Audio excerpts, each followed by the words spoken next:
الحمدللہ رب العالمین والصلاة والسلام علی رسول الکریم۔ میرے لیے بہت سعادت کی بات ہے کہ میں اس وقت الناجحون میں موجود ہوں، اور یہ ادارہ اپنے آن لائن تعلیمی سلسلوں کی وجہ سے امید ہے کہ اب انشاءاللہ طلبہ و طالبات میں کسی تعارف کا محتاج نہیں ہے۔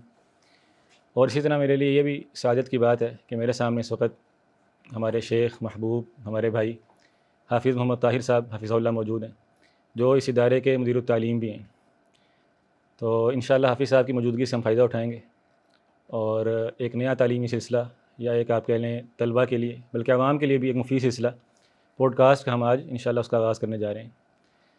تو پہلا جو پروگرام ہے اس کا عنوان یہ سوچا ہے کہ رکھا جائے حلقات علمیہ اور ان سے استفادے کا طریقہ۔ حافظ صاحب آپ کے بھی علم ہے، اور اکثر جو مشاہدین ہیں انشاءاللہ ان کا علم یہ بات ہے کہ پچھلے کچھ عرصے میں پاکستان میں ایک نیا تعلیمی رجحان وہ پیدا ہو رہا ہے۔ ہم پہلے کانفرنسیں، جلسے جلوس اور عام دروس مواعظ ہمیشہ سے وہ دیکھتے آ رہے تھے، اور مختلف مساجد میں، مراکز میں یہ سب کچھ ہوتا تھا، اس کے بھی فوائد تھے۔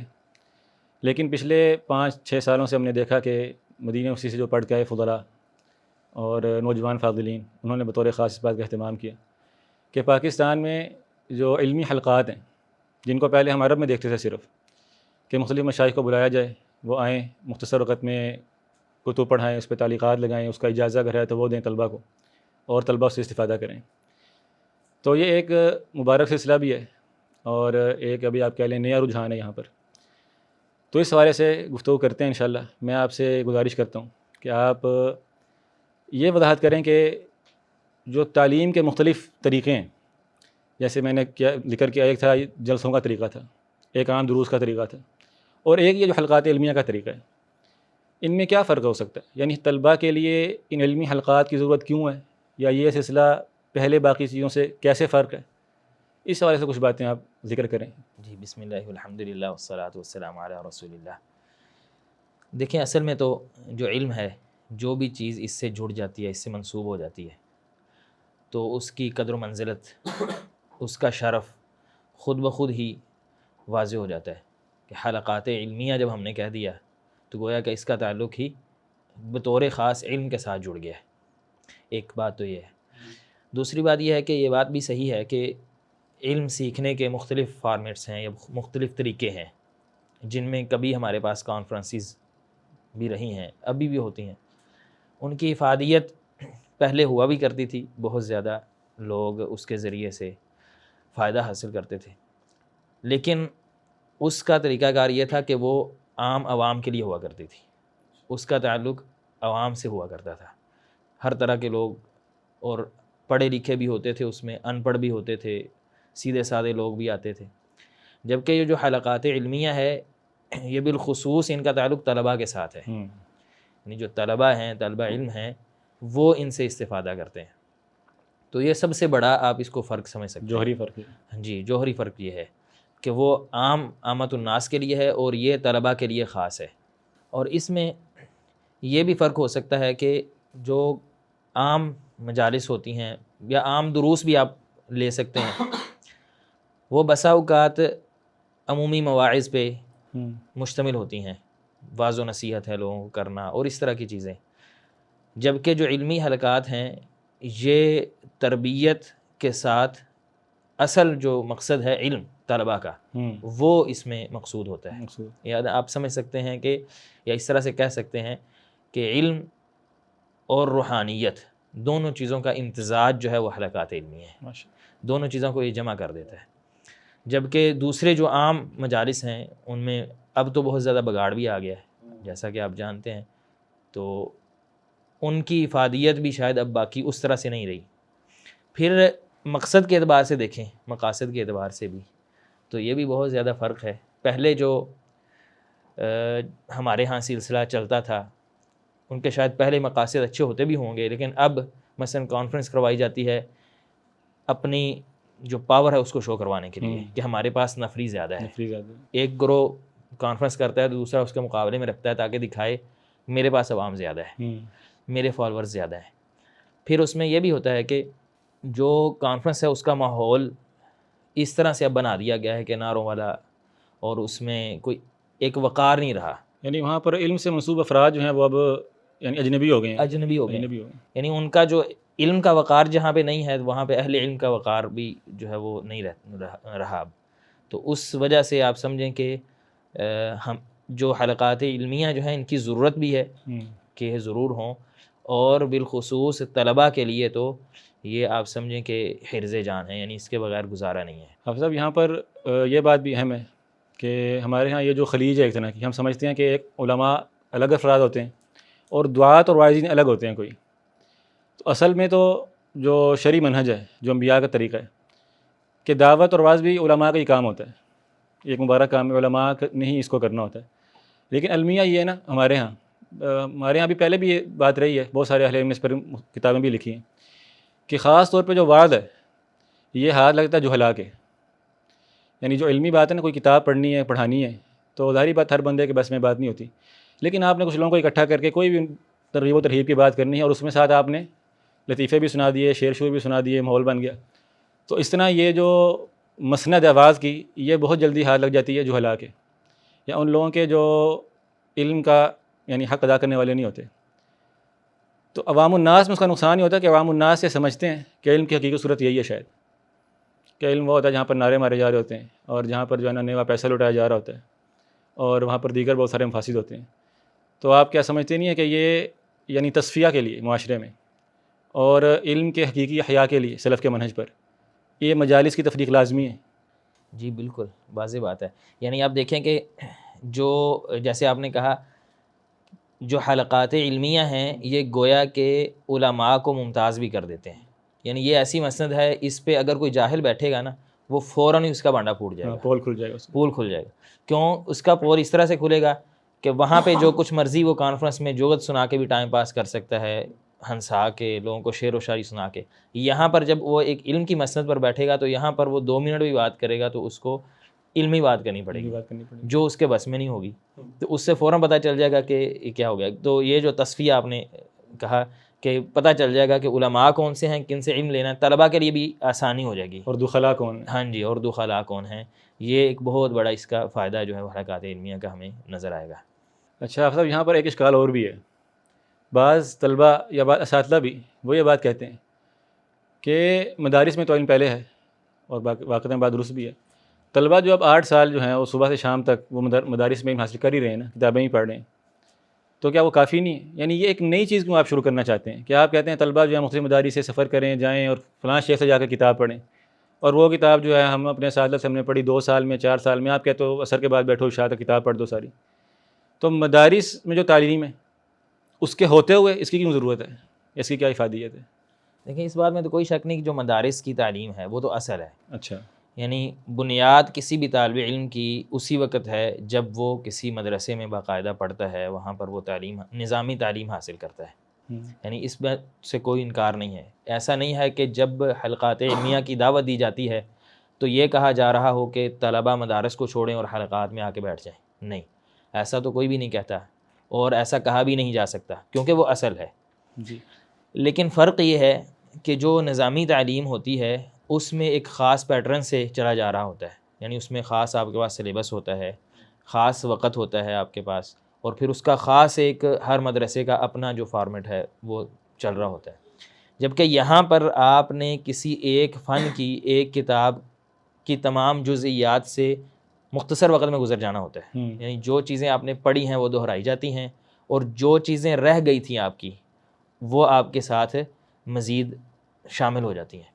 تو یہ گویا کہ آپ کا جو علم وہی جو آپ نے پڑھا ہوگا اس کا تصفیہ کرتا ہے، اس میں اضافہ کرتا ہے. پھر ایک اور بہت بڑا فائدہ یہ بھی ہے کہ اساتذہ کا تنوع یہ بہت ضروری ہے. جب آپ ایک ہی مدرسے میں بیٹھے رہتے ہیں تو اس میں 8-10 جتنے بھی اساتذہ ہیں یا زیادہ ہیں یا کم ہیں تو آپ انہی کے درمیان میں رہتے ہیں اور انہی سے ہی آپ جو ہے وہ استفادہ کرتے ہیں. بسا اوقات انسان کا جو افق ہے وہ وسیع نہیں پھر ہو پاتا. وہ سمجھتا ہے یہی علم ہے جو میں یہاں پہ پڑھ رہا ہوں، اس کے علاوہ باقی ساری دنیا میں اندھیرا چل رہا ہے. تو جس وقت وہ اساتذہ کا تنوع ہوتا ہے، جیسا کہ بعض سلف سے بھی بات بھی آتی ہے کہ جو بندہ اپنے استاد کی غلطیوں کو جاننا چاہتا ہے تو وہ کسی دوسرے کے ساتھ جا کے بیٹھے, کسی دوسرے شیخ کے پاس جا کے بیٹھے, اور ایسا عملاً دیکھا بھی گیا ہے. بعض طلباء جب کسی حلقے سے ہو کر جاتے ہیں تو وہ کہتے ہیں کہ ہمیں نہیں پتہ تھا کہ پاکستان میں اتنے بڑے شیخ بھی موجود ہیں. پچھلے دنوں جو ایک شیخ ارشاد اللہ قصری حافظہ اللہ, ان کا درس ہوا, یعنی حلقات علمیہ میں سے ہی ایک حلقہ جو الوفا کے زیر اہتمام ہوا. تو بعض طلباء نے یہ بات کہی کہ ہمیں نہیں پتہ تھا کہ علم حدیث کو جاننے والا اتنا بڑا عالم ابھی پاکستان میں موجود ہے. تو کیوں وہ اپنے مدرسے سے باہر نہیں کبھی نکلے, یا انہوں نے کبھی سفر نہیں کیا, کبھی دیکھا نہیں. تو یہ بہت بڑا فائدہ کہ اساتذہ کا تنوع, افق کا وسیع ہونا, اور پھر آپ کا جو علم ہے اس کا مزید اس کا تصفیہ ہو جانا, اس میں غلطیوں کا ازالہ ہونا, اور نئی چیزیں جو ہیں فوائد کا اضافہ ہونا. اچھا, مطلب یہ بات بھی اہم ہے کہ طلباء سمجھتے ہیں. میں نے بلکہ ایسی تحریر بھی ایک پڑھی, کسی شخص نے لکھی ہوئی تھی, انڈیا سے ان کا تعلق ہے. انہوں نے کہا کہ یہ جو ہے نا متن پڑھانا, یہ ایک بطور فیشن گویا آپ نے عرب سے برآمد کی ہے چیز. تو کیا سلف کے یہاں کوئی ایسا رواج تھا کہ وہ کتابیں وغیرہ پڑھتے ہوں گے, یا وہ تقریر شکرین کر کے چلے جاتے تھے بس گھروں کو؟ ایسا کیا سلسلہ تھا؟ جو بندہ یہ کہتا ہے واللہ عالم, اس نے کبھی علماء کے تراجم نہیں پڑھے ہوں گے, اچھا. یا اس نے کبھی کسی تراجم کی کتاب نہیں پڑھی ہوگی. کوئی کتاب آپ اٹھائیں جو تراجم کی ہے, تو اس میں آپ علماء کے حالات پڑھیں, اس میں اہم ترین کسی عالم کے بارے میں بات کی جاتی ہے. ان باتوں میں سے اس بات کو بھی ذکر کیا جاتا ہے کہ ان کی مقروءات کون کون سی ہیں. فلاں شیخ پر انہوں نے فلاں کتابیں قرات کی, ان میں متون بھی ہوتی ہیں. بالخصوص جو طبقات فقہی مذاہب کے علماء پہ لکھی گئی ہیں, طبقات حنابلہ ہے, شوافع کی ہیں, شافعیہ ہے, اسی طرح جو ہے وہ حنفیہ ہے, باقی جو علماء کی طبقات بالخصوص مذاہب کے حوالے سے, تو ان میں آپ دیکھیں تو ان میں یہی بات ہوتی ہے کہ انہوں نے فلاں متن فلاں شیخ پر پڑھا, فلاں متن فلاں شیخ پر پڑھا. تو یہ تو علماء کے ہاں سنت ہے, ہمیشہ سے یہ بات چلتی آ رہی ہے. اور متون کے بہت زیادہ فوائد ہیں, اس پہ تو الگ سے انسان بڑی لمبی بات کر سکتا ہے کہ کیا کیا متون پڑھنے سے انسان کو فوائد حاصل ہوتے ہیں. تو یہ والی بات کر دینا کہ نئی بات ہے یہ کہ نئی بات ہے, نہیں, ایسا نہیں ہے. یعنی آپ کے لیے نہیں ہوگی, علم کی روایت کے لیے یہ نئی بات نہیں ہے, بلکہ یہ علم کی اسی روایت کا احیاء ہے, اصل ہے یہ متون کو پڑھنا. پھر دیکھیے یہ اعتراض کیا مدارس میں جو متون پڑھائے جاتے ہیں ان پہ آپ نہیں کرتے, ان پہ بھی کریں. بہت سارے ہمارے ہاں مدارس میں بلکہ اکثر متون ہی شامل ہوتے ہیں, کسی بھی فن میں آپ دیکھ لیں متون شامل ہوتے ہیں. تو اگر متون پہ ہی اعتراض ہے تو پھر تو ان پہ بھی اعتراض ہو جائے گا کہ وہ کیوں پڑھائے جا رہے ہیں. اصل میں دیکھیں نا, متون کوئی ایسی الگ چیز نہیں ہے جو کوئی نئی چیز ہو. متن سے کیا مطلب ہے؟ متن کتاب ہی ہے نا. ہاں جی, کتاب ہے, مختصر کتاب, اس کو متن کہہ دیا. بڑی کتاب کوئی متن ہی ہوتا ہے وہ, یعنی متن جو ہے کتاب کی نص ہے. وہ ایک آپ کا اصطلاح چل گئی کہ مختصر کتاب کو متن کیا ہے کہ اس کا شرح شروع کر دی. ہاں جی. تو بہرحال جو بڑی کتابیں امہات الکتب ہیں وہ بھی متن ہی, تو بھی متن ہی. صحیح بخاری کا بھی متن ہی ہے, متن ہی, ایسی بات ہی ایسے تو نہیں ہے. اچھا شیخ, اس پہ جو ہے نا ذرا ترتیب سے میں چاہتا ہوں ہم نا یعنی کچھ باتیں کر دیں طلبہ ان کے فائدے کے لیے. اصل میں ایک یہ بھی ہمارے ہاں آپ کہہ لیں فضا ہے, بلکہ سب جگہ ایسا ہوتا ہے کہ جب کوئی کام شروع ہوتا ہے نا تو اس میں منافست شروع ہو جاتی ہے. وہ لوگ بہت سارے کام دیکھا دیکھی کرتے ہیں, اور وہ اس کام کے حقائق سے واقف نہیں ہوتے کہ یہ کام ہمیں اصلاً کرنا کیوں چاہیے. اب جیسے کوئی ایک ادارہ شروع کرے گا علمی حلقات, تو اس کی افادیت کوئی نظر آئے گی, معاشرے میں کوئی بات پھیلے گی تو دوسرا ادارہ بھی شروع کر دے گا, تیسرا بھی. پھر یہ بھی دیکھا گیا ہے کہ ایک ہی دن میں 2 مختلف جگہ پر کوئی حلقہ ہو رہا ہے, کیونکہ اب ان دونوں نے یہ نہیں سوچا کہ یہ کوئی اللہ تعالیٰ کے لیے ہم نے کوئی کام کرنا ہے. سوچا بھی ہوگا معاذ اللہ, نیت پہ وہ شک نہیں, لیکن ایک یعنی آپ کے لیے ظاہری صورت اس کی یہ ہے کہ وہ اپنے ادارے کے لیے کسی شیخ کو بلایا, پڑھوا دیا, انہوں نے اپنے ادارے کے لیے بلایا, تو وہ جو فضا تھی کانفرنس والی وہ شروع ہو گئی. اس سلسلے میں جو ہے نا مرتب انداز سے ذرا بات ہو جائے کہ علمی حلقات میں اصل میں اس کی افادیت ہے کیا, اس کے فوائد کیا. ایک تو آپ نے ذکر کیا مشائخ کے تنوع والا, اس کے علاوہ بھی کوئی 4 5 6 باتیں ترتیب سے طلبہ کے لیے یہ آپ ذکر کریں, تاکہ ان کو یہ پتہ ہو کہ جب ہم نے کسی علمی حلقے میں جانا ہے تو ہم کیا کرنے جا رہے ہیں. یعنی کیا کوئی سیر سپاٹے کا سفر ہے, اس کو دوست کو ساتھ بٹھایا چلے گئے واپس آ گئے, ان کے ذہن میں کیا باتیں ہونی چاہیے. دیکھیں اصل میں جو آپ نے منافست والی بات کی نا کہ دوڑ لگ گئی ہے, اب مجھے لگتا ہے کہ یہ دوڑ بھی چند یا سال یا کچھ عرصہ رہے گی, لیکن یہ جو حلقات علمیہ نا ان کا مزاج ہی ایسا ہے کہ یہ تصفیہ کر دیتے ہیں عموماً. اچھی بات. اب میں نے یعنی مشاہدہ کیا ہے کہ بعض اداروں نے یہ کام شروع کیا, جب یہ کام شروع ہوا نا انہوں نے کہا فلاں بھی کر رہا ہے, تو طلباء نے کسی نے فوائد لکھے فیس بک پہ, کسی نے اس طرح سے مطلب سوشل میڈیا پہ مشہور ہو گئے, ان کے جو فوائد لکھے ہوئے تھے. تو انہوں نے کہا اس سے تو ہمارا جو فلاں اسٹوڈیو ہے یا چینل ہے وہ بھی ذرا ویورشپ اس کی بڑھ جائے گی اور اس طرح کا معاملہ ہو جائے گا. تو انہوں نے اس کو شروع کر دیا. صحیح. انہوں نے مشائخ کو بلایا بھی, لیکن چند مشائخ کو بلانے کے بعد, چند حلقات کروانے کے بعد ان پہ یہ بات واضح ہو گئی کہ یہ جو راستہ ہے نا, اس میں نہ تو ہماری وہ جو شو بازی چل رہی ہے. ایک شیخ, ہاں جی, ایک شیخ آ رہے ہیں, وہ آ کے بیٹھتے ہیں, پڑھاتے ہیں, طلبہ ایک وقار کے ساتھ آتے ہیں, پڑھ کے چلے جاتے ہیں. اس میں تو عزت علماء کی ہو رہی ہے, علماء کی ہم تو عزت پیچھے ہو چلے رہی جائیں ہے, گے. علماء کی عزت ہو رہی ہے. ہمارا جو ایک ہماری عزت ہے نا, جو ہمارا یا اسٹوڈیو کی ایک جو وقار ہے وہ نہیں بڑھ رہا, وہ ذرا گروتھ رک گئی ہے. اور پھر ویوز بھی اس میں نہیں آ رہے. ہاں جی. کیونکہ حلقات علمیہ کا مزاج بھی یہ ہے کہ یہ ایسا نہیں ہے کہ یہ وائرل ہونے والی کوئی چیز ہے. اس کو آپ دیکھیں گے مطلب چند سو میں شاید ویوز ہوتے ہیں, طلبہ علم ہی سنیں گے, اس کو عام بندے کو سمجھ بھی نہیں آتی. مسئلہ بھی یہ ہے. تو یہ طلبہ کے لیے ایک چیز ہوتی ہے, بسا اوقات عام لوگوں کو سمجھ آ بھی رہی ہوتی ہے, لیکن جو علم وحی ہے یہ ثقیل ہے, اس کو ہر بندہ بیٹھ کے صبر کے ساتھ سن نہیں سکتا. وہ کوئی 15 منٹ 20 منٹ سنتے ہیں, وہ ختم بند کر دیتے ہیں. تو ان کو لگتا ہے کہ یہ والا مسئلہ ہمارا جو ہے نا وہ نہیں چلے گا, اور ایسا ہوا بھی. اب انہوں نے بند کر دیا. اب ان کو لگا کہ نہیں, اب ہمیں ایک ایسا پلیٹ فارم بنا لینا چاہیے جس میں سب لوگ آئیں, ہر طرح کے لوگ آئیں, تاکہ ہر بندے کے جو ویوز ہیں ہمیں ملتے جائیں. اور ہم تو یعنی وہ خود ہی اس دوڑ سے الگ ہو گئے. تو یہ حلقات علمیہ بھی انشاءاللہ ایسی مبارک چیز ہے. ہم اللہ تعالیٰ سے دعا بھی کرتے ہیں کہ اللہ تعالیٰ اس کے ذریعے سے ہی تصفیہ کر دے. وہ لوگ جو ہمیشہ سے یہ دعویٰ کرتے تھے کہ ہم نے دین کا کام کرنا ہے, دین کو پورا جو ہم نے اپنے کندھوں پہ رکھا ہوا ہے, اس وقت جتنے بھی نئے فتنے ہیں سب کا رد ہم نے کیا ہوا ہے, تو ان کو اللہ تعالیٰ اس زور سے نکال دے گا. وہ لگے رہیں اپنا جو کام دوسرے جیسے اسٹوڈیوز کر رہے ہیں, دوسرے لوگ کر رہے ہیں, وہ کرتے رہ جائیں. تو اللہ تعالیٰ اس کے ذریعے انشاءاللہ خیر برآمد فرما دیں گے. جی. باقی یہ والی بات جو تھی کہ اس کے فوائد, تو آپ بھی انشاءاللہ کچھ فوائد ذکر کریں. ہم ایک تو یہ ہم نے شروع میں جو آپ نے بھی بات کی اسی کو دہراتے ہیں کہ مشائخ کا تنوع. دوسرا اس میں جو احیاء ہے وحی کے علم کا, ہاں جی, یہ اس میں ہو جاتا ہے. آپ دیکھیے کہ جس وقت اس طرح کا معاملہ پیش آیا تو عمر بن عبدالعزیز رحمہ اللہ نے غالباً یہ بات کہی کہ مجھے علم کے ضیاع کا خوف ہے. تو اس میں بھی یہ الفاظ ہیں, ہاں جی, ولتجلیسو, کہ تم بیٹھو اور بیٹھ کے علم پڑھاؤ, بیٹھ کے علم پڑھاؤ. تو یعنی یہ جو ضیاع علم ہے اس کو ختم کرنے کے لیے, اس کا خدشہ امت سے زائل کرنے کے لیے یہ بہت ضروری ہیں. اور طالب علم کو یہ پتہ ہونا چاہیے کہ یہ گویا کہ احیاء علم کی مجالس ہیں. بالکل ایسے. یعنی ان کو یہ نہ لگے کہ بعض لوگ کہتے ہیں کہ ہم نے جو ہے نا وہ امت کا احیاء کرنا ہے, یا یہ جو آج کل تحریکیں اقامت دین سمجھ لیں. ہاں جی, اقامت دین کا ایک جو نعرہ لوگوں کے یہاں معروف ہے, یہ اقامت دین ہو رہا ہے. یہ اقامت دین ہے جو مسجد نبوی سے شروع ہوا. نبی کریم صلی اللہ علیہ وسلم نے اپنے سامنے, بلکہ اس سے بھی پیچھے چلے جائیں تو مکہ سے شروع ہوا, دار ارقم سے شروع ہوا. تو یہ وہی اقامت دین ہے کہ لوگ بیٹھ جائیں اور بیٹھ کے وحی کو پڑھیں اور پڑھائیں اور اس کو سیکھیں اور سکھائیں, اس کو معاشرے میں عام کریں, اور اس کے ذریعے سے لوگوں کی اصلاح ہو, اس کے ذریعے سے لوگوں کی تربیت ہو. اچھا حافظ صاحب, آپ نے ذکر کیا, یعنی اس کے فوائد کو ہم مرتب انداز سے آگے بیان کریں. ایک فائدہ جو اس وقت میرے ذہن میں ہے وہ کیا ہے کہ جو علمی حلقات ہیں اس میں طلب علم کی بہت ساری سنتیں ان پر عمل ہو جاتا ہے, وہ ظاہر ہو جاتی ہیں. اس کی ایک بہت بڑی سنت کیا ہے, وہ ہے علم کے لیے سفر کرنا. بالکل.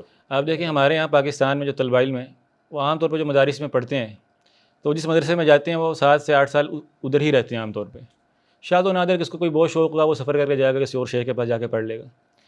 لیکن اگر علمی حلقات شروع ہوتے ہیں, اب لاہور میں کوئی حلقہ ہے, کوئی فیصل آباد میں ہے, کوئی کراچی میں ہے, تو مختلف اداروں سے طلبہ جاتے ہیں سفر کر کے, اور جو یہ رحلہ ہے یہ محدثین کی سنت ہے, اس کی بے تحاشا برکات ہیں, بہت سارے فوائد ہیں. تو ایک تو یہ جو رحلہ ہے علم حاصل کرنے کے لیے, اس کے فوائد حاصل ہو جاتے ہیں. ایک اور بات میرے ذہن میں یہ ہے کہ اس کے لیے انسان تھکتا بھی ہے, مشقت اٹھانی پڑتی ہے. دیکھیں ایک جو علم ہے نا جو آپ کو آپ کے بلد سے مل رہا ہے, گھر بیٹھے مل رہا ہے, یقین اس میں بھی فائدہ ہے, اس میں بھی علم ہے. لیکن جس کو آپ نے مشقت اختیار کر کے پیسے خرچ کر کے آپ نے کوئی کرائے بھرے, کوئی آپ نے بسیں کی, جس طرح بھی آپ گئے اور سفر کر کے آپ کسی شیخ کے پاس گئے ہیں اور وہاں جا کے آپ پڑھیں گے, اور پھر بسا اوقات ایسا بھی ہوتا ہے کہ آپ آگے گئے ہیں کسی ادارے میں اور آپ نے صرف درس سنا اور اسی وقت آپ نے واپس بھی آنا ہے. کبھی رہائش کا بندوبست نہیں ہوتا, کبھی ٹھہرنے کا بندوبست نہیں ہوتا. مجھے یاد ہے ایک دفعہ ریاض میں, وہ جہاں دورہ ابن جبین ہوتا ہے وہاں پر, تو وہاں پہ ایسا میرے ساتھ بھی ہوا. میں ریاض چلا گیا اور وہاں جا کے پتہ چلا کہ یہاں رہائش کا بندوبست نہیں ہے. ٹھیک ہے, تو ایسے بہت ساری جو ہیں وہ چیزیں انسان کے ساتھ پیش آتی ہیں, تو اس کو پھر تھوڑا بہت یاد آتا ہے کہ محدثین کی زندگی کیسی تھی. صحیح بات ہے. کہیں کسی علاقے میں پہنچے ہیں, وہاں کھانا پینا ختم ہو گیا ہوا ہے, وہاں پر کپڑے بیچنے ان کو پڑ گئے ہیں, وہاں پر بہت کچھ کرنا پڑتا ہے. تو طلبہ علم حصول علم کی مشقتوں سے شناسا ہو جاتے ہیں. صحیح بات ہے. یہ بات درست ہے کہ نہیں؟ بالکل صحیح بات ہے. اسی طرح یہ جو ابھی آپ نے بات کی, طلباء کے اندر علم کے راستے میں خرچ کرنا, انفاق فی سبیل الطلب, یہ بھی محدثین کا طریقہ ہے. سبحان اللہ. کتنے محدثین, کوئی اپنا گھر بیچ رہا ہے, کوئی اپنا مطلب اس طرح کی چیزیں مال بیچ رہا ہے علم حاصل کرنے کے لیے. تو طلباء جب سفر کرتے ہیں تو یقینی بات ہے اس میں انفاق بھی ہے, تو ان کو خرچ کر کے جانا پڑتا ہے, تو اس سنت پہ بھی عمل ہوتا ہے. پھر اسی میں جو صحبت ہے, صحبت کا میسر آ جانا, یعنی یہ بھی سنت ہے طلب علم کی. محدثین ہم دیکھیں کہ فلاں محدث کے ساتھ مل کے کوئی سفر کرتے ہیں, تو اس میں باہمی جو آپس میں استفادے کی صورت بھی نکل آتی ہے. اس سے بھی پھر وہاں پر جا کے طلباء سے تعارف ہوتا ہے, آپ کس مدرسے سے آئے ہیں, آپ کہاں سے آئے ہیں. یعنی یہ جو علم ہے گویا کہ یہ رشتہ داری ہے. تو یہ رشتہ داری جو ہے نا مضبوط ہوتی ہے, پروان چڑھتی ہے. ہاں جی, ورنہ پتہ نہیں چلتا. بہت قابل طلباء موجود ہوتے ہیں دیگر مدارس میں, ہاں جی, ان سے استفادے کی راہ بھی نکالی جا سکتی ہے, آپس میں مشاورت کی راہ بھی نکالی جا سکتی ہے. وہ یہ ساری باتیں نہیں ہوتی. جب وہ ایک علمی حلقے میں آتے ہیں, وہی آتا ہے جس کو ذوق ہوتا ہے علم کا. تو جب وہ آ کے بیٹھتے ہیں, آپس میں تعارف ہوتا ہے, تو اس سے گویا کہ ان کے آپس میں جو آپ نے صحبت صالحہ وہ بھی میسر آ جاتی ہے, رفیق صالح بھی میسر آ جاتا ہے. اسی سے میرے ذہن میں بات آ گئی, آپ نے صحبت کی بات کی نا, کہ جو طلب علم کا راستہ نا اس میں وحشت بہت زیادہ ہے. بس کیا کہتے ہیں؟ بہت زیادہ. یعنی جس معاشرے میں ہم ہیں, اس میں ایک طالب علم جب سفر شروع کرتا ہے طلب علم کے لیے, تو بسا اوقات اس کے گھر والے اس کے خلاف ہوتے ہیں. صحیح بات ہے. ایسے والدین بھی ہمارے معاشرے میں موجود ہیں جو اپنے بچے کے مدرسے جانے کو ناپسند کرتے ہیں, اسے تانے بھی دیتے ہیں. طالب علم جب سفر کر کے جاتا ہے نا مختلف علاقوں میں, اور وہاں پورے پاکستان سے طلبہ علم کو دیکھتا ہے, ملاقات کرتا ہے, یہ آپ کہہ لیں اس کا قبیلہ ہے. صحیح بات ہے. یہ جو طلبہ علم ہے یہ ہمارا قبیلہ ہے. ہمارا اٹھنا بیٹھنا جو ہے وہ ہمارا انس محبت انہی کے ساتھ ہے. تو اس راستے میں جو وحشت ہے وہ ظاہر ہو جاتی ہے طالب علم کی. ہمت بھی آتی ہے نا بندے کے اندر, بلند ہو جاتی ہے اس کی شہد الہمہ جو ہے. تو یہ بہت بڑا فائدہ ہے اس کا. یعنی اگر کوئی اور فائدہ نہ بھی ہو بالفرض, ہاں جی, یعنی ہوتا ہے نا بس بطور مثال, یعنی کوئی استاد پڑھانے والا اچھا نہیں ملا, کوئی اور انتظامی طور پہ کوئی معاملہ نہیں ہو سکا, صرف اتنی بات کہ اس نے اپنے جیسے بہت سارے لوگوں کو دیکھ لیا وہاں پر جا کے. وہ اگر لاہور سے گیا تو اس نے دیکھا وہاں پر کوئی فیصل آباد سے آیا, کوئی کراچی سے آیا, کوئی پنڈی سے آیا, کوئی کہاں سے آیا. تو وہ دیکھتا ہے کہ میں اس راستے میں اکیلا نہیں ہوں. ٹھیک ہے, سر پھرے میرے جیسے اور بھی بہت سارے ہیں. تو یہ کتنا بڑا فائدہ ہے. بالکل ایسے ہی ہے. اس طرح یعنی اس میں دیکھ کے بسا اوقات انسان اپنے سے کم وسائل والے طالب علم کو دیکھتا ہے نا جب, تو اس سے بھی انسان کو اللہ تعالیٰ کی نعمتوں کا احساس بھی ہوتا ہے کہ میں شکوہ کر رہا تھا کہ مجھے فلاں مشکلات پیش آ رہی ہیں اس راستے میں, تو یہ بیچارہ مجھ سے زیادہ اس کو مشکلات ہیں. تو بندہ اپنے اس راستے پر استقامت اختیار کر لیتا ہے. یعنی یہ طالب علم کو مستقیم بنانے میں بھی معاون ہے جو حلقات علم. بالکل صحیح بات. اچھا, اس میں ایک اور بات بھی ہے کہ حلقات علمیہ جو ہے نا, انہوں نے بہت سارے ایسے بہروپیوں کو دور کر دیا ہے. جیسے ہم پیچھے بھی بات کر رہے تھے, کسی علاقے میں مثال کے طور پر کوئی بھی ایسا علاقہ ہے جہاں پر خبر پھیل جائے کہ فلاں ایکٹر آ رہا ہے, جتنے فجار و فساق ہوں گے پہنچے ہوتے ہیں, وہ پہنچے ہوتے ہیں وہاں پہ. انہوں نے فجار و فساق چھوڑیں, اب کیا یعنی ہمارے بھائی بات پہنچے ہوتے ہیں طلبہ علم, ہاں جی, علم سے منسوب ہوتے ہیں, اور وہ جا کے سیلفی کھنچوانے کو, کھانا کھانے کو فخر سمجھتے ہیں. کوئی کرکٹر آ گیا ہے, کوئی فلاں, یعنی وہ سب لوگ اس کے گرد حلقہ بنا لیتے ہیں. حلقات علمیہ گویا کہ علماء جب آتے ہیں تو کون لوگ علماء سے محبت کرتے ہیں, وہ سارے بھاگ کے ان کے قریب آ کے جمع ہو جاتے ہیں.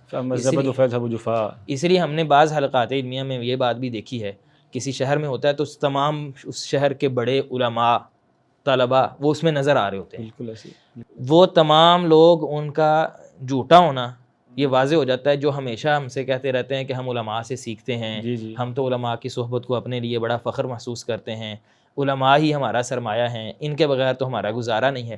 پھر ایسا گزارا ہے کہ عالم آپ کے شہر میں آتا ہے, وہ وہاں پہ 1 دن 2 دن 3 دن کوئی دورہ کرواتے ہیں, آپ ان کے پاس جانا جو ہے اس کو گوارا نہیں کرتے, وقت نہیں ہوتا, کہتے ہیں ہم مصروف ہیں, ہمارے پاس وقت نہیں. تو جب ایک عالم آپ کے پاس چل کے آیا ہے تو آپ کے پاس وقت نہیں, تو جب آپ نے کہیں, ہم کیسے تصور کر لیں کہ آپ علماء کے پاس آپ خود چل کر جاتے ہوں گے اور ان سے استفادہ کرتے ہوں گے, یہ تو پھر جھوٹا.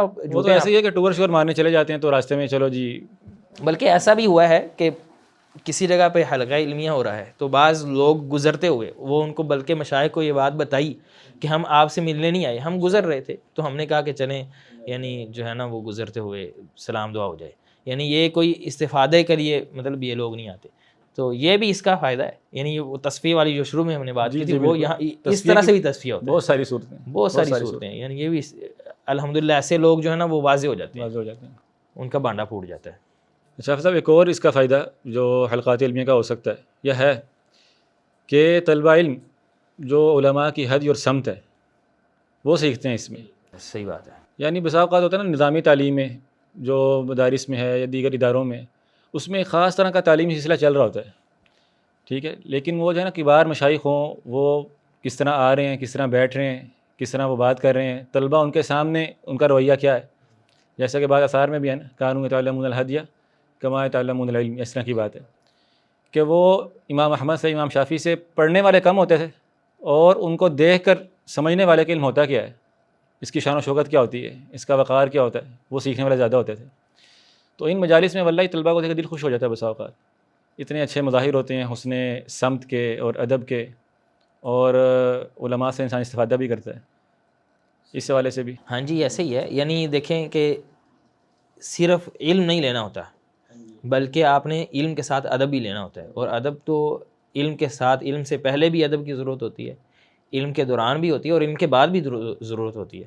تو آپ یہ تینوں چیزیں حلقات علمیہ میں سیکھ لیتے ہیں. اگر کوئی مبتدی طالب علم ہے تو وہ اپنے سے آگے والوں کو دیکھے گا، اس کو پتہ چلتا ہے کہ مجھے اس طرح سے اس راستے کو شروع کرنا ہے. جو دوران طالب علم ہے وہ شیخ سے سمجھ رہا ہے، سیکھ رہا ہے، اور جو علم کو مکمل کر چکا ہے، کوئی عالم بھی ہے، وہ بھی حلقات علمیہ میں جب بیٹھے گا کسی حلقے میں تو وہ شیخ کو دیکھے گا کہ علم کا القاء کیسے ہوتا ہے، اس کو آگے بیان کیسے کیا جاتا ہے، اس کے لیے کیا طریقہ کار ہونا چاہیے. تو یہ یعنی گویا کہ علم جو ہے نا وہ کے ساتھ ساتھ ادب بھی انسان کو سیکھنا. اور ہمیشہ سے سلف کا، جیسے آپ نے بتایا کہ سلف کے ہاں تو ادب سیکھنا ایک الگ سے مقصد ہوا کرتا تھا. کسی شیخ کے پاس جاتے تھے، بلکہ بعض جو علماء کے بارے میں آتا ہے جیسے امام مالک رحمہ اللہ، ان کی والدہ جب ان کو تیار کر کے بھیجتی تو ان کو یہ کہا کرتی کہ آپ جا کے ان کے ادب کو سیکھیں علم سے پہلے. تو اسی طرح یعنی علم کو سیکھنے سے پہلے ادب کو سیکھنا. تو یہ علماء کا اٹھنا بیٹھنا، ان کا بات کرنے کا انداز، پھر یہ ایسا وقت ہوتا ہے جس میں آپ کسی بڑے عالم کے پاس زیادہ وقت گزار رہے ہوتے ہیں، جیسے 4 5 6 گھنٹے، اتنی دیر میں انسان زیادہ چیزیں سیکھ لیتا ہے. جبکہ کوئی عام کوئی حلقہ ہو تو اس میں صرف آپ 1 گھنٹہ ان کی تقریر سنی، وہ چلے گئے.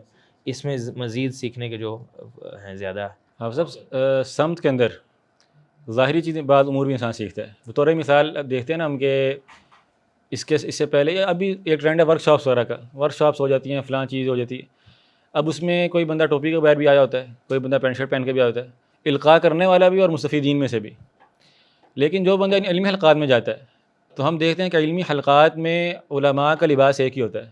صحیح بات ہے. طلبہ علم سب ایک طرح کے ہوتے ہیں.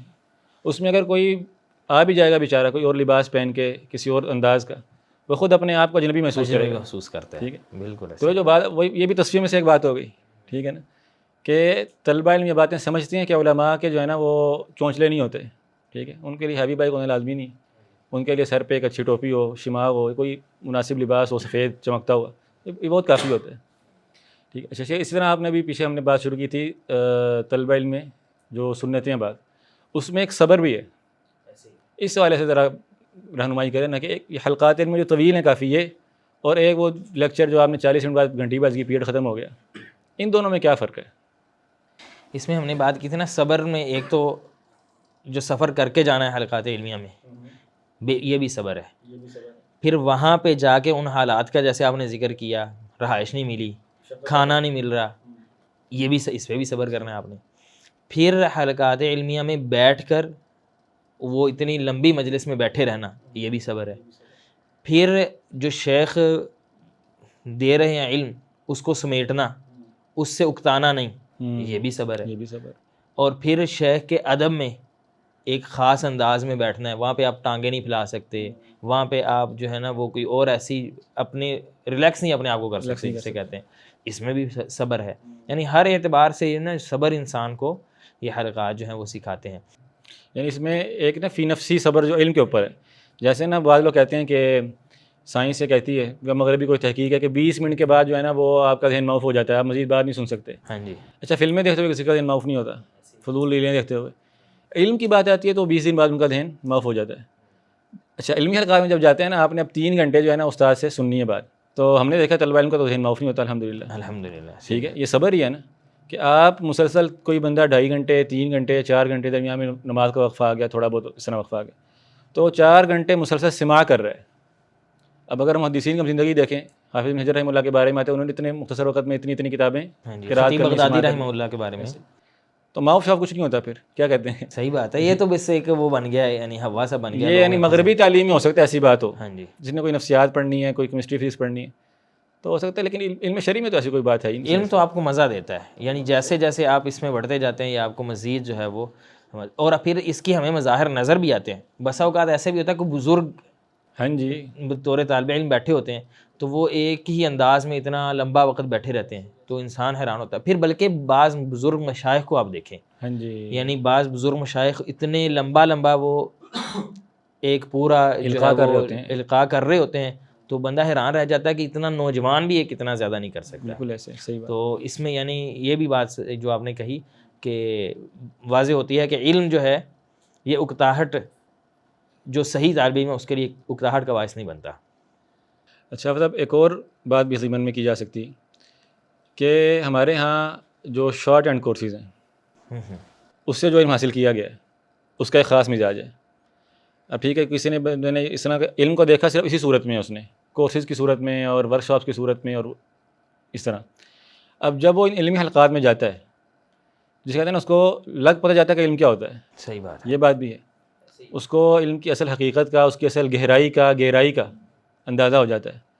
ٹھیک ہے, بہت سارے لوگ جو ہیں وہ اچھی انگلش بول لینے کو, بعض مشکل اصطلاحات کا استعمال کر لینے کو, یا کوئی بہت چھلانگ مارے گا تو اس کو ابن تیمیہ, غزالی 2-4 نام پتہ ہیں, ٹھیک ہے, یا کوئی کسی کو 7 ڈائمینشن پتہ ہے بطور مثال, ٹھیک ہے. تو اس طرح کی باتوں کو لوگ سمجھتے ہیں یہ بہت کوئی اعلیٰ علمی کلام ہے. صحیح بات ہے. اب جب وہ بندہ جاتا ہے نا کسی بھی عالم ربانی کے سامنے, اور وہاں پہ جو سمندر بہ رہا ہوتا ہے, اللہ, ٹھیک ہے, وہاں پر جو علم وحی کا نور ہے, قرآن مجید کے آیات ہیں, حدیث ہیں, نصوص کی بھرمار ہے, آثار ہیں, تو بندہ وہ اس میں ڈوب جاتا ہے جا کے. کیا خیال ہے؟ بلکہ بعض لوگ ایسا اپنے تاثرات بتاتے بھی اظہار بھی کرتے ہیں کہ ہم نے تو یہ سمجھا تھا کہ یہ قرآن مجید جو ہے اس کو آپ ایک کورس کیا آپ نے 3 ماہ کا تو اس میں یہ تو پورا سمجھ آ جاتا ہے. تو ہم نے تو فلاں شیخ کو سنا تو پتہ چلا ایک لفظ کے اتنے معنی ہیں. علم ہوتا کیا ہے؟ ہاں جی, ایک لفظ پہ آپ کتنی دیر بات کر سکتے ہیں, اس پہ کیا معانی ہیں, کون سا لفظ کیوں آیا ہے, کون سا, یعنی یہ ایک الگ موضوع ہے. تو اس کو جب سمندر سامنے بہتا ہوا نظر آتا ہے تو یہ جو ایک لوگوں کے ہاں شارٹ کورسز اور جو مفکرین جو تیار ہو رہے ہیں ہمارے ہاں, تو وہ بھی حقیقت واضح ہو یا جاتی وہ جو ایک سوشل سائنسز کا جو آپ کہہ لیں وہ خمار ہے نا, اس کا استعدام ہے. ہاں جی, کہ لوگ سمجھتے ہیں کہ یہ تو مشکل چیزیں ہیں, ریاضی پڑھنا اور یہ سب باتیں پڑھنا. اب فقہ پڑھنا کون سا مشکل کام ہے جی, حیض و نفاس کے مسائل. حالانکہ جو علوم دینیہ ہیں یہ ذہینوں کے علوم ہیں. بالکل انبیاء کے علوم ہیں, انبیاء سب سے زیادہ ذہین لوگ ہیں. میں سمجھتا ہوں واللہ عالم کہ اب ایک بہت ماہر سائنسدان ہو نا, کوئی انجینئر ہو, دیگر اس طرح کے جو افراد ہیں, یہ کسی علمی مجلس میں آئیں اور وہ مجلس ہو کسی بھی حدیث پر تعلیق کی مجلس ہو, اس میں فائد ہوں. ٹھیک ہے, بطور مثال پچھلے دنوں جو مجلس ہوئی شیخ شاہ القصری کا جن کا آپ نے ذکر کیا, صحیح بخاری کی آخری حدیث پر مجلس. اب جب وہ دیکھیں گے نا کہ ایک حدیث سے 50 اور 100 مسئلے کیسے نکل آتے ہیں, کیا خیال ہے, اس کو پتہ چل جائے گا کہ دین لوگوں کا علم کیا ہوتا ہے. تو یہ حلقات لوگوں کو ان کی اصل اوقات کو بھی بتاتے ہیں. اصل میں لوگوں نے جو یہ لوگ ہیں جن کا آپ نے ذکر کیا, عام دنیا دار بیچارے ہیں, ان کے سامنے علم وحی کو پیش ایسے کر دیا, اتنا ہلکا کر دیا کہ آپ کو کس نے کہا قرآن مجید مشکل ہوتا ہے, حدیث مشکل ہوتی ہے, دین کے مسائل مشکل ہوتے ہیں. یہ تو آپ نکاح پڑھانا ہوتا ہے, نمازیں پڑھانی ہوتی ہیں, یعنی آپ کو کیا پتہ ہے کہ یعنی علم تو آپ چند ایک شارٹ کورسز کر لیں تو سیکھ لیا جاتا ہے. تو یہ ان کے ذہن سے یہ والا خمار بھی ذرا جو ہے وہ ہمارے ایک ڈاکٹر صاحب تھے نا, فوت ہو گئے ہوں, اللہ تعالیٰ ان کی مغفرت فرمائے. انہوں نے ایک جملہ بڑا پھیلایا پاکستان میں, آپ نے بھی شاید سنا ہو. کہتے ہیں یہ مولوی پروفیشن کہاں سے آ گیا ہے. تو ہر بندہ مولوی ہوتا ہے. آپ خود دین سیکھیں, اپنے ابا کا جنازہ پڑھائیں اور اپنے بچوں کا نکاح پڑھائیں.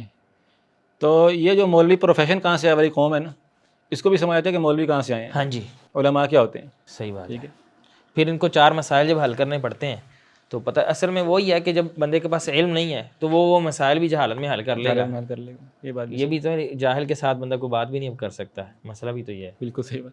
اچھا صاحب یہ تو ہیں ان حلقات کے بعض فوائد. ٹھیک ہے. اچھا اس میں جو طلبہ علم آتے ہیں بیچارے پورے اخلاص کے ساتھ سفر کر کے آتے ہیں اور وہ بڑے مخلص ہیں, کچھ باتیں ان کے کام کی بھی ذکر ہونی چاہیے کہ وہ زیادہ سے زیادہ استفادہ کیسے کر سکتے ہیں مجالس میں. اس وجہ سے بھی کچھ باتیں آپ ذکر کریں. اس میں سب سے پہلے تو ہم جس بھی کام کو کرنے کا کہتے ہیں یا جو ہو رہا ہوتا ہے تو اس میں ہم نیت کی بات کرتے ہیں نا. جی جی بالکل. کہ جو اخلاص نیت ہے وہ بہت ضروری ہے. پھر یہ ہے کہ نیت کس چیز کی کرنی ہے. ہاں جی کیا نیت کرنی ہے؟ یعنی قصد. نیت بھی معنی قصد. ایک تو نیت بھی معنی اخلاص ہے وہ تو. جی جی صحیح ہوگا. یعنی قصد آپ نے کس چیز کا کرنا ہے جب آپ حلقات علمیہ میں آتے ہیں. ہاں جی. تو اس پہ تو بہت زیادہ جو ہے بات کی جا سکتی ہے. بالعموم علم کے لیے نیت کرنا یہ سب سے اعلیٰ نیات میں سے ہے کہ آپ حصول علم کی نیت کر لیں. یعنی جہالت دور کرنے کی. جی اپنے آپ سے جہالت کو دور کرنا ہے. اللہ. پھر اس میں اسی نیت میں وہ والا بھی کہ آپ نے اپنے عمل کو درست کرنا ہے اس علم کے ذریعے سے, یہ بھی ہے. پھر اس میں جو ابھی ہم نے پیچھے بھی بات کی علم کا احیاء کرنا ہے, یہ بہت بڑی نیت ہے. بہت بڑی نیت کہ ایسا دور کہ جس میں علم کو بہت زیادہ ہلکا کر دیا گیا ہے, ایسا دور کہ جس میں یہ سمجھ لیا گیا ہے کہ علم وحی تو ہے ہی کوئی نہیں, اور سب سے نالائق بچہ ہوتا ہے وہ علم حاصل کرتا ہے. پھر وہی جو وحشت ہے اس راستے کی تو ہم نے یہ دور کرنی ہے, یہ آپ نیت کر لیں. تو یہ بہت بڑی نیت ہے احیاء علم کی نیت اس میں. اور اسی طرح یہ بھی سمجھیں کہ یہ جو آپ کا سفر ہے ان حلقات کے لیے یہ فی نفس کا عبادت ہے. بالکل. یعنی بعض طلبہ جو ہے نا ان اسفار کو وہ مشروط کرتے ہیں کسی اور چیز کے ساتھ, بطور مثال لذت کے ساتھ, مزے کے ساتھ, کہ وہ ایک دو دفعہ گئے کہتے ہیں نہیں اس کا کوئی مجھے خاص فائدہ نظر نہیں آیا, پھر نہیں جاتے. کوئی کہتے ہیں مجھے جو ہے نا وہ بس ٹھیک ہے یہ آن لائن بھی تو بعد میں ہم سن لیتے ہیں, اس طرح کی باتیں. لیکن اگر ان کے ذہن میں یہ بات ہوگی نا کہ یہ میرا گھر سے نکلنے سے لے کر گھر واپس آنے تک میں اللہ کی عبادت میں ہوں, بالکل, تو پھر اس کو مزہ آئے گا کہ نہیں مزہ آئے گا. بالکل صحیح بات. پھر باوجود مشقت کے, اکتاہٹ کے, بوریت کے, تو وہ یہ سمجھے گا کہ میں نے کوئی اچھا کام کیا. اس میں وہ ساری پچھلی باتیں جو ہم نے کہی ہیں, مثلا ادب, اگر علم کی آپ کو بہت زیادہ علمی فوائد نہیں ملتی, بعض مشائخ ایسے ہوتے ہیں یعنی وہ بہت زیادہ علمی فوائد تو آپ کو نہیں دے رہے ہوتے, تزکیہ کر, لیکن اس میں تزکیہ کی باتیں ہوتی ہیں, اس میں ادب کی باتیں ہوتی ہیں, صبر ہم نے جو بات کی وہ بھی ہوتی ہے, انفاق فی سبیل طلب بھی ہے, باقی رحلہ فی طالب الحدیث بھی ہے, فی طالب العلم ہے. تو یہ ساری چیزیں جو ہیں وہ اس میں آ جاتی ہیں. چلیں پہلی بات یعنی ہوگی نیت اور اس سے متعلقہ بات. اچھا اس مجلس میں جا کے پھر طالب علم کو آگے یعنی کیسے وہ استفادہ کرے اس مجلس میں بیٹھ کر. ہاں جی, مجلس کے آداب, یعنی آداب کے والے سے, یا جو استاد القاء کر رہا ہے اس کی باتوں کیسے وہ سمیٹے. ٹھیک ہے, ہوتا ہے نا بعض طلبہ ہوتے ہیں وہ جب جاتے ہیں اب مثلاً عربی میں ہوتے ہیں عام طور پہ, اور ہونے بھی عربی میں ہی چاہیے. ہاں جی. تو اب وہ سمجھتے ہیں کہ شاید اب چونکہ میں نے ترجمہ پہلے نہیں پورا پڑھا ہو شاید, تو استاد مجھے پورا ترجمہ لکھوا دیں گے, جیسی ترکیب کروا دیں گے, اس کے سیغے حل کروا دیں گے, سیغے حل کروا دیں گے. تو یعنی طلبہ علم اس مجلس میں کیا سوچ کے بیٹھیں کہ میں نے استاد سے کیا لینا ہے. تو ہم بات کر رہے تھے کہ یہ جو علمی مجالس ہیں یا حلقات علمیہ ہیں, ان کا مقصد کتاب کو, متن کو حل کرنا نہیں ہوتا, نہ ہی ترجمے کے اعتبار سے اور نہ ہی گرامر کے اعتبار سے. صحیح. اس میں جو طالب علم ہے اس کو فوکس پورا کرنا چاہیے شیخ جو املا کروا رہے ہیں, استاد سے استفادہ, جو شیخ کی تعلیقات ہیں, یعنی ان کی تعلیقات سے آپ نے استفادہ کرنا ہے کہ ان کو آپ ضبط کریں. لیکن اس میں بھی پھر ضبط کرنے کا طریقہ بھی یہ نہیں ہے کہ جو بھی شیخ صاحب کے منہ سے بات نکل رہی ہے اس ساری کو آپ نے لکھنا ہے, ایسا بھی نہیں ہے. یعنی اس کے لیے بھی باقاعدہ آپ کو ایک طریقہ کار ہے جو اشارات کا ایک فن ہے پورا. یہ تو کہ آپ نے شیخ کی بات کو کتنا لکھنا ہے, بس اوقات صرف اشارہ دے دیا جاتا ہے, آگے ڈاٹس لگا دیے جاتے ہیں. کوئی قول ہے تو اس کا اشارہ دیا جاتا ہے فلاں کا قول, اور اس کا چھوٹا سا جو ہے وہ ایک حصہ لکھ لیا جاتا ہے. بعد میں اب تو ہمارے پاس اللہ تعالیٰ نے یہ جو جدید چیزیں دے دی ہیں, ریکارڈنگز ہو جاتی ہیں. بہت زیادہ اگر کوئی طالب علم کی چیزیں رہ گئی ہیں مثلاً تقیید کرتے وقت, اس کو بعد میں سمجھ نہیں آ رہی کہ یہ بات میں نے کیسے لکھی ہے, تو وہ اس کو دوبارہ سے استدراک بھی کر سکتا ہے. لیکن بعض طلبہ ایسے ہوتے ہیں کہ وہ پورا دھیان اپنا پھر لکھنے پہ لگا دیتے ہیں. شیخ جو بات کر رہے ہیں فہم نہیں ہوتا, فہم بھی نہیں ہوتا, اور دھیان بھی نہیں شیخ کی طرف ہوتا. وہ شیخ صاحب دیکھ رہے ہیں, سب طلبہ کے منہ جو ہیں وہ نیچے ہیں. یہ بھی ایک جو ہے وہ ادب کے خلاف. اصل میں مولانا صاحب یعنی وہی بات ہے, طلبہ کو یہ بات سمجھنی چاہیے کہ اب استاد نے اگر بولیں اللہ تعالیٰ نے فرمایا, تو یہ آپ نے لکھنا نہیں ہے کہ اللہ تعالیٰ نے فرمایا, آپ اس آیت کا اشارہ دے دیں بس.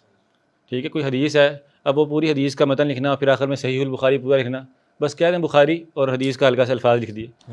اس طرح انہوں نے کہا کہ اس مسئلے میں مطلب 3 آرائیں. اب یہ جملہ لکھنے کی ضرورت نہیں کہ اس مسئلے میں 3 آرائیں, بلکہ 1 2 3 اور وہ بات اشارتاً لکھ دی. تو تقیید الفوائد یہ بہت اہم ہے مجالس سے استفادے کے لیے. ہاں جی، اس میں بھی یہ بھی ہوتا ہے نا کہ جو بندہ بہت زیادہ لکھنا شروع کر دیتا ہے پھر آدھی باتیں لکھتا ہے اور آدھی اس کی ضائع ہو جاتی ہے، یعنی جو فہم بھی نہیں ہوتا اور وہ آدھی جو لکھی ہوتی ہیں ان کا فہم نہیں ہے اور باقی رہ گئی ہیں ساری. تو یہ یعنی صرف اشارتاً کرنا.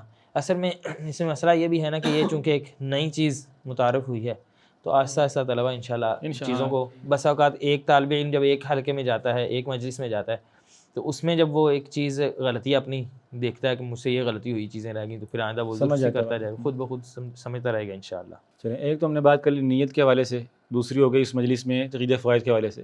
اب صاحب کچھ بات اس پر بھی کر لیں کہ جو اس مجلس کے خاص آداب ہیں کہ آپ نے وہاں پہ جا کے بیٹھنا ہے تو اب آپ کے کیا ناز و انداز ہونے چاہیے. یہ بھی ضروری ہے. یعنی اس میں آپ دیکھیے کہ بیٹھنے کا طریقہ مشائخ کے سامنے ایک خاص انسان جو طالب علم کا انداز ہے اس میں بیٹھے. ہاں جی، یعنی اس میں ٹانگیں پھیلا لینا، بعض طلبہ ایسے بھی کر یہ مدرسے سے کوئی آ رہا ہے جا رہا ہے باتیں کر رہا ہے. ہاں جی. پھر یہ کہ جو بھی آ رہا ہے جا رہا ہے اس کی طرف دیکھنا، ساروں کا دھیان اس طرف ہو جاتا ہے تو یہ بھی درست نہیں ہے. ہم نے جو صبر والی بات کی تھی تو اس میں صبر ہے آپ بیٹھے ہوئے ہیں ایسی حالت میں بیٹھے ہوئے ہیں کہ آپ کو مطلب تھک گئے ہیں تو صبر ہے. کمر سیدھی کرنا چاہتے ہیں، کمر سیدھا کمر جو ہے وہ درد کر رہی ہے، ٹیک لگانے کو دل کر رہا ہے تو صبر کریں. اور اسی طرح بسا اوقات انسان کو کوئی حاجت ہے ضروری جانا ہے تو اس میں بھی انسان صبر کر لے، وقفے کے دوران جو ہے وہ انسان جائے. بار بار ہر بندہ جا رہا ہے آ رہا ہے تو اس طرح سے جو مجلس ہے اس کا ماحول ہی سارا خراب ہو جاتا ہے. یعنی مجلس میں جو سکینت ہے ظاہری بھی اور روحانی بھی اس کو برقرار رکھیں، برقرار رکھنا چاہیے. ٹھیک ہے. اب دیکھیں نا ایک استاد ہے، یعنی یہ بات مشاہدے میں بھی ہے اور تجربے میں بھی آپ سمجھتے ہوں گے اس بات کو کہ آپ ایک عام کلاس میں پڑھا رہے ہوں، ٹھیک ہے، تو آپ کے ادھر 2 لڑکے آ رہے ہیں، 2 جا رہے ہیں، دروازہ کھل رہا ہے، دروازہ بند ہو رہا ہے، تو آدھا جو ذہن ہے انسان کا وہ ادھر اس طرف نکل جاتا ہے. اسی لیے مختلف محدثین کے بارے میں آتا بھی ہے کہ ان کی مجلس میں کسی نے وہ آواز آ گئی گھڑنے کی قلم تو اس کو نکال دیا کرتے تھے، کوئی اور اس طرح کی کھٹ پٹ ہوئی تو انہوں نے مجلس ترک کر دی.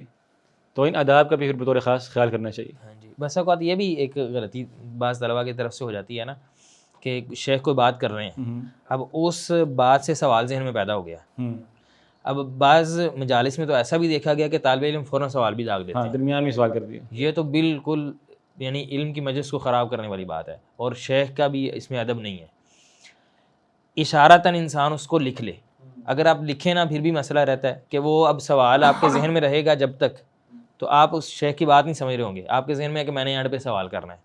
بعض مطلب وہ اگرچہ آپ کی نیت جو ہے وہ سوال کرنے کی ہی ہے لیکن وہ سوال تنگ اس کو اشارہ ہلکا سا دے دیا کہ بعد میں اس کو سوال کو کیا جاتا ہے. پھر سوال کے آداب بھی ہیں بعد میں جو سوال کرنے ہیں، مثلا لکھ کے سوال کرنے کا جو انداز ہے وہ انسان اختیار کرے.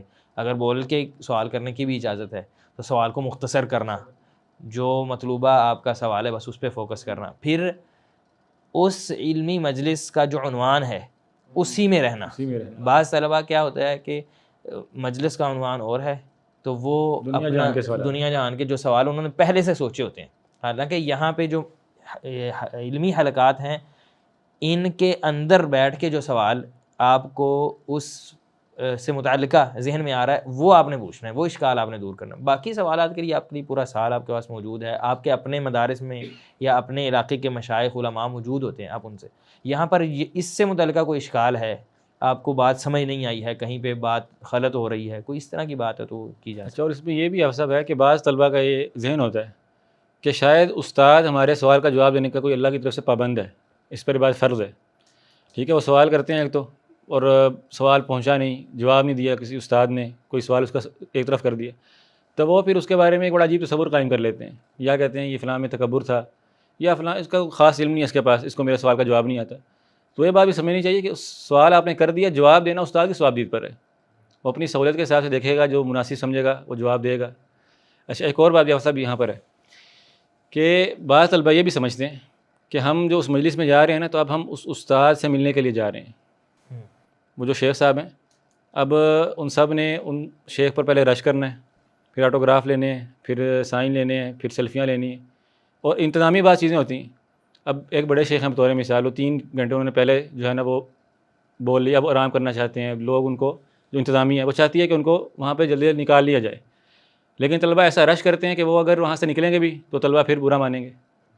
تو بات ایسی باتوں کے لیے نا ذہنی طور پہ تیار ہو کے جانا چاہیے کہ یعنی بات انتظامی نوعیت کی مجبوریاں ہو سکتی ہیں، بعض علماء کے آپ کہہ لیں وہ ان کے ادب اور احترام کو منافی باتیں بھی ہو سکتی ہیں، تو ان سے بچیں، صرف استفادہ کرنے جائیں، اصل مقصد تو وہ ہے، سیلفی رہے گی تو رہے گی، کیا مسئلہ ہے اس میں؟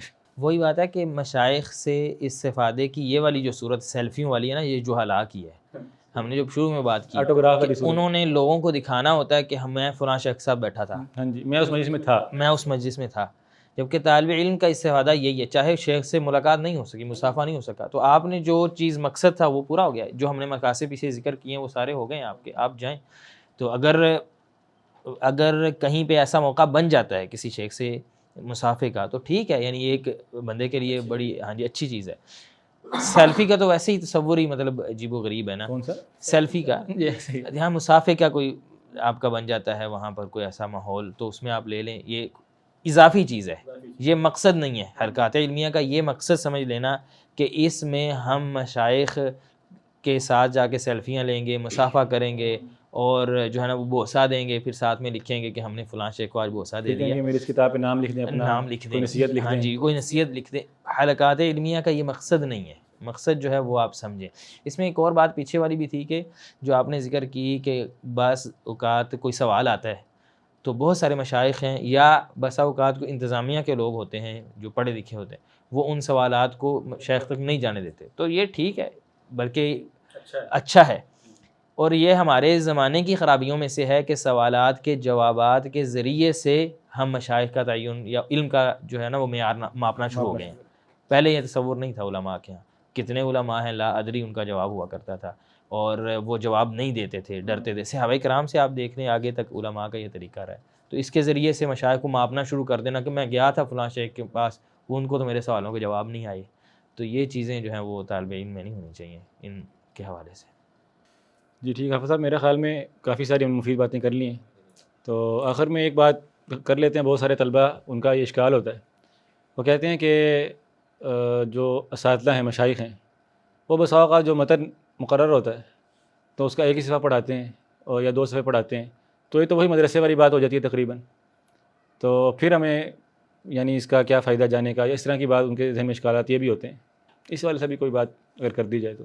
ہاں جی، اصل میں دیکھیے جب بھی کسی طریقہ کار کا احیاء ہوتا ہے نا یا ابتدا ہوتی ہے تو وہ سب کے لیے سیکھنے کا مرحلہ ہوتا ہے، یعنی ہم مشائخ کے لیے بات تو نہیں یا اس طرح کا لفظ تو نہیں استعمال کرتے کہ وہ سیکھ رہے ہیں، لیکن یہ سب کے لیے آپ سمجھیں تدریب بطور ہے، ہاں جی تقریب کے لیے ہم لفظ بول رہے ہیں کہ یہ سب کے لیے یہ ایک ٹریننگ سیشن مثال کے طور پر ہو جاتا ہے کہ جس میں سبھی سیکھ رہے ہوتے ہیں کہ ہمیں کس طرح سے اس نئے طریقہ کار کو لے کے چلنا ہے، تو اس میں آہستہ آہستہ یہ چیزیں بہتر ہو جائیں گی، اور اس میں مزید جو ہے وہ بسا اوقات کسی شیخ کو یہ بھی لگتا ہے کہ شاید اس پہلے حصے میں زیادہ افادیت ہے تو اس پہ زیادہ تعلیق لگا دیتے ہیں تو وقت ختم ہو جاتا ہے، تو آہستہ آہستہ یہ چیزیں اب عرب مشائخ میں یہ چیزیں بہت کم ہیں، بلکہ اس کا تصور ہی نہیں ہے، جو متن مقرر کیا جاتا ہے شروع سے آخر تک وہ ختم ہونا ہوتا مکمل ہے، ہو جاتا ہے۔ ہاں جی اس کو انہوں نے جامع انداز میں بہت ساری چیزیں چھوڑ دیتے ہیں اور بہت ساری جو جامع انداز میں تعلیقات لگا کے اس کو مکمل کر دیتے ہیں، تو یہ آہستہ آہستہ انشاءاللہ یہ چیزیں بھی مطلب ہو جائیں گی، طلباء کو اس میں جلد بازی کی ضرورت نہیں ہے، یہ ابھی کام شروع ہوا ہے اور نا۔ اس چیز کو نہیں بہانہ نہیں بنانا چاہیے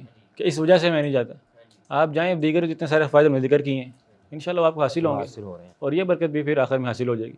اصل میں حافظ میرے خیال میں نا ایک نفسیاتی اثر بھی ہوتا ہے یہ بات، یعنی کہ آپ نے کسی استاد سے ایک کتاب مکمل پڑھی ہوتی ہے نا، تو طالب علم اس چیز کو یعنی ایک اس کے نفسیات پہ اثر ہوتا ہے کہ میں نے فلاں کتاب اس استاد سے پوری پڑھی ہوئی ہے، ہاں جی ٹھیک ہے، تو یہ ٹھیک ہے، ایک اچھی چیز ہے، بہرحال طلباء نے اس بات کو ذہن میں رکھیں، لیکن اس کی وجہ سے اس کو بہانہ نہ بنائیں، بالکل ایسے ہی۔ تو اللہ تعالیٰ آپ کو جزائے خیر دے حافظ صاحب، آپ کو بھی اللہ آپ تعالیٰ نے جزائے خیر۔ بہت قیمتی وقت ہمیں عنایت کیا ہے، جو کچھ ہم نے یہاں پر باتیں کی تو سب سے پہلے وہ ہمارے لیے ہیں اور پھر ہمارے سب جو طلباء علم بھائی ہیں ان سب کے لیے، تو ان حلقات کی جو برکت ہے اللہ تعالیٰ اس سے پاکستان کو جو ہے نا وہ برکت پہنچا دے سب جگہوں پر، اور یہ فیض عام ہو جائے۔ آمین۔ ہم اسی پر اکتفا کرتے ہیں۔ سبحانک اللہم و بحمدک اشہد ان لا الہ الا انت استغفرک و اتوب الیک۔